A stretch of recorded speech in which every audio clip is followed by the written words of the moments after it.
আসসালামু আলাইকুম। শখের রান্নাঘর থেকে সবাইকে স্বাগতম। আশা করি সবাই ভালো আছেন।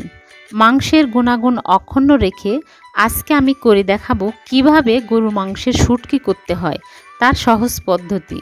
আগেকার দিনে গ্রামে গঞ্জে যখন ফ্রিজ ছিল না, তখন দাদি নানিরা ঈদের সময় মাংস শুটকি করতেন। সেই শুটকি মাংসের স্বাদ কিন্তু কাঁচা মাংসের চেয়ে অনেক গুণ বেশি। মাংস শুটকি করে সারা বছর সংরক্ষণ করা যায়। আর হ্যাঁ, আমার আজকের মাংসের শুটকির ভিডিও যদি আপনাদের ভালো লাগে তবে অবশ্যই আমার চ্যানেলটিকে সাবস্ক্রাইব করতে ভুলবেন না। এবার দেখা যাক কিভাবে সহজ পদ্ধতিতে শুটকি করছি।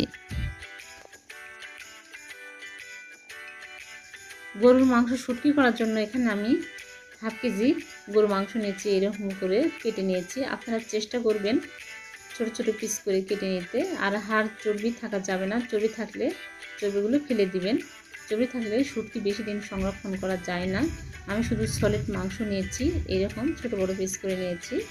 আপনারা চাইলে আর ছোট ছোট টুকরো করে নেবেন, তাহলে মাংসগুলো তাড়াতাড়ি শুকিয়ে যাবে।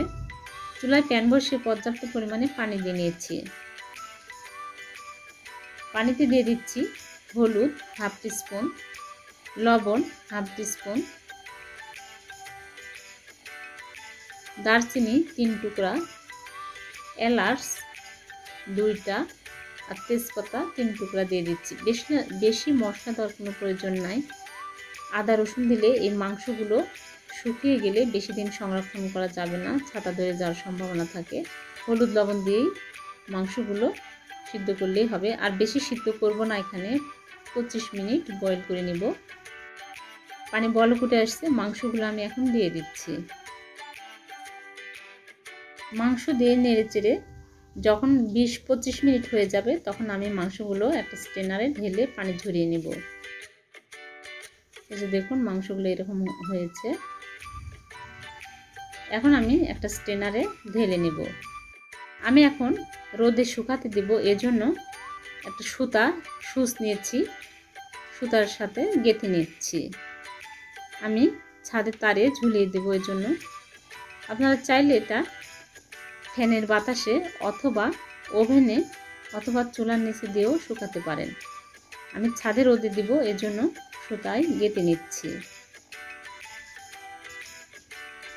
সবগুলো একটা একটা করে আমি খুঁড়ে সুতার মধ্যে গেঁথে দিচ্ছি। আমার সবগুলো গাঁথা হয়ে গেছে। এখন আমি ছাদের তারে ঝুলিয়ে রেখে আসব।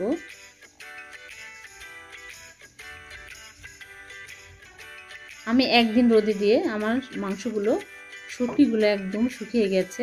এই যে দেখুন, আমি এখন সুতা থেকে সবগুলো খুলে নিচ্ছি।